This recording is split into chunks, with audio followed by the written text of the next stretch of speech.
आज हम पढ़ेंगे सिरोही के चौहान। सिरोही के चौहान पढ़ेंगे। सिरोही के चौहानों में 14वीं सदी के शुरू में यहाँ देवड़ा शाखा के चौहानों ने शासन किए।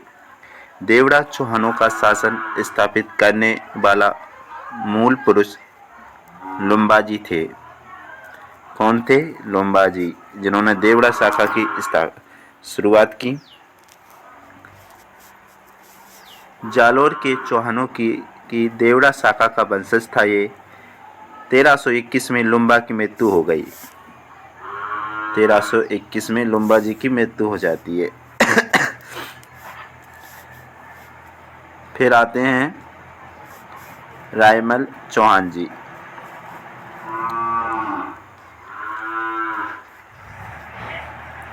रायमल चौहान ये लुम्बा का वंशज था। रायमल चौहान जी लुम्बा के वंशज थे।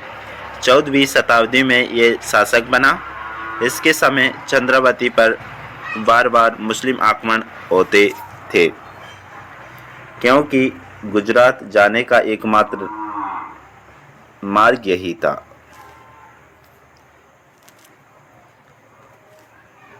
अन्य नाम अरबुदा या अरबुदाचल था।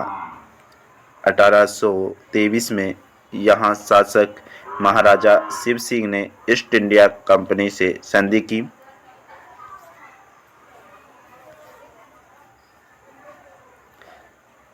स्वतंत्रता के बाद सिरोही को जनवरी 1950 में राजस्थान में मिला लिया गया। इसके बाद में 1311 में आबू चंद्रावती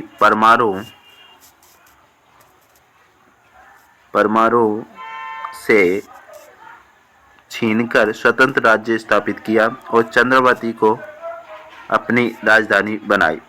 1320 में लुम्बा ने आबू के अचलेश्वर मंदिर का जीर्णोद्धार व ऋषि मंदिर बनवाया। फिर आते हैं शिवमान चौहान। इसने सरवणबा पहाड़ी में एक दुर्ग की स्थापना करके 1450 में शिवपुर का कस्बा बसाया।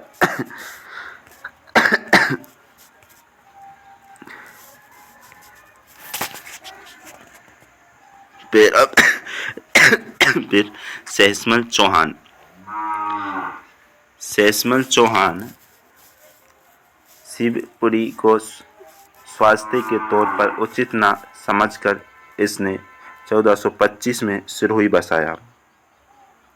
सहसमल चौहान ने 1425 में सिरोही की स्थापना की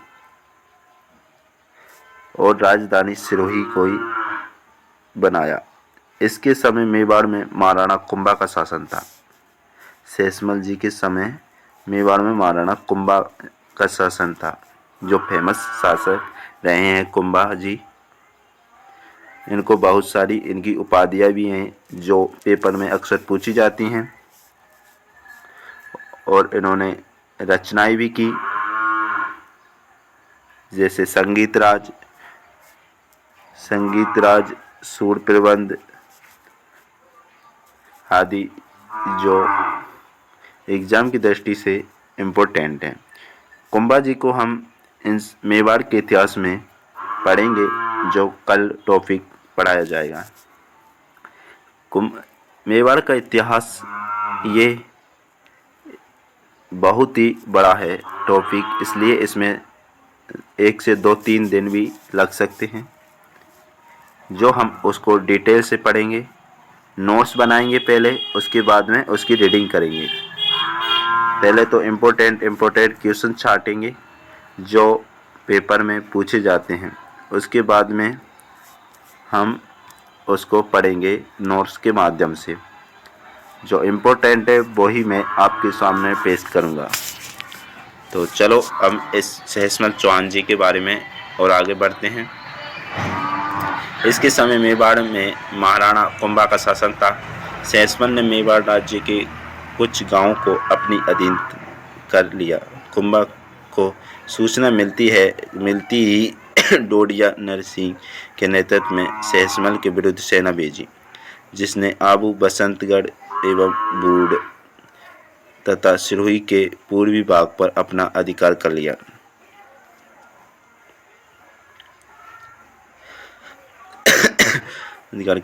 महाराणा कुंभा ने अचलगढ़ में अचलगढ़ दुर्ग एवं कुंभा श्याम मंदिर बनाया।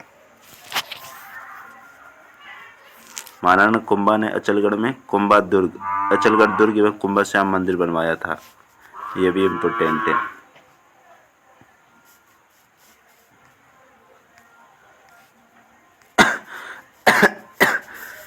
फिर आते हैं लाखा देवड़ा जी। इनका 1451 में ये गद्दी पर बैठे। लाखा देवड़ा 1451 में गद्दी पर बैठे।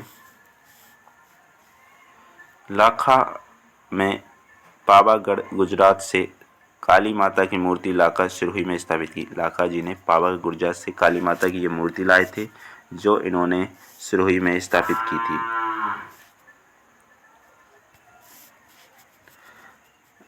लाखा ने लाखा नाव तालाब बनवाया। इन्होंने लाखा नाव तालाब बनवाया।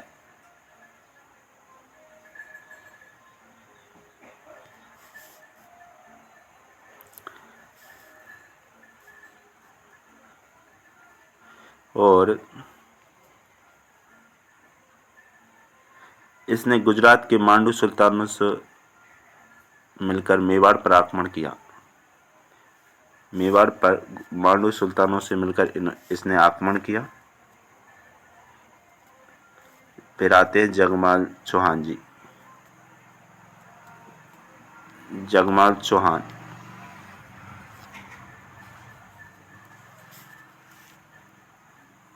ये बहुत पसंद कर रहा है यार।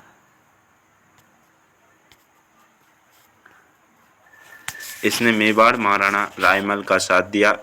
बहरोल लोधी के साथ युद्ध हुआ 1474 में। ये अपनी मेवाड़ी रानी आनंदीबाई को परेशान करता था। इसने रानी के भाई पृथ्वी को जहर दे दिया और धोखे से इसने जालोर के सजीद खां को परास्त किया। फिर आते हैं अक्केराज चौहान। एक धर्मनिष्ठ पराक्रमी शासक था अक्केराज चौहान। इसने उटाना अक्केराज भी कहते हैं इनको। इनकी मृत्यु 1533 ईस्वी में हुई। इसने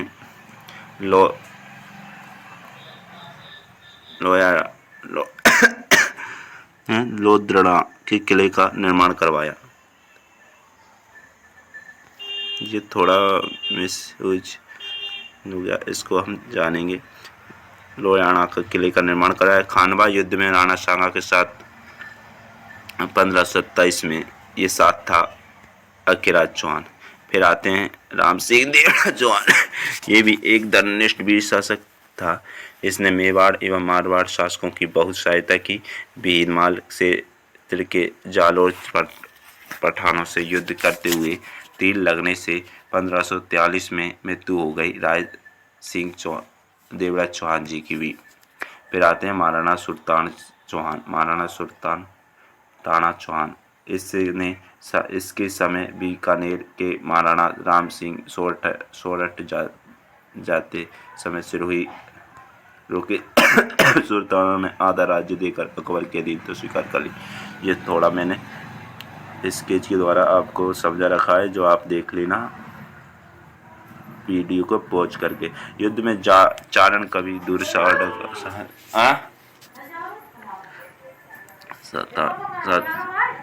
पापा नहीं आए बार हमारा सुल्ताना अपने साथ ले आए। महाराज सुल्ताना देवड़ा बाबर लड़ाइयाँ लड़ी। इन्होंने मारवाड़ शासक रावचंद्र सेन 2 वर्ष तक अपने राज्य में संरक्षण दिया।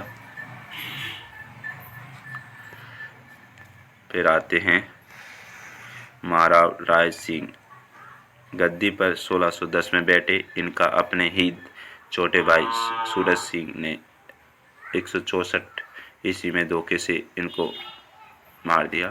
अक्केराज सेकंड इनको यहाँ सरदारों ने सिरोही की गद्दी पर बैठाया। इसके समय मेवाड़ महाराणा गज सिंह प्रथम ने सिरोही पर आक्रमण के लिए सेना भेजी, जिससे काफ़ी लूटपाट की। इसके बाद अक्केराज सेकंड ने मेवाड़ महाराणा राज सिंह से मित्रता कर ली और अक्केराज सेकंड का पुत्र उदयभान ने अपने पिता को कैद में डाल दिया और स्वयं राजा बन गया।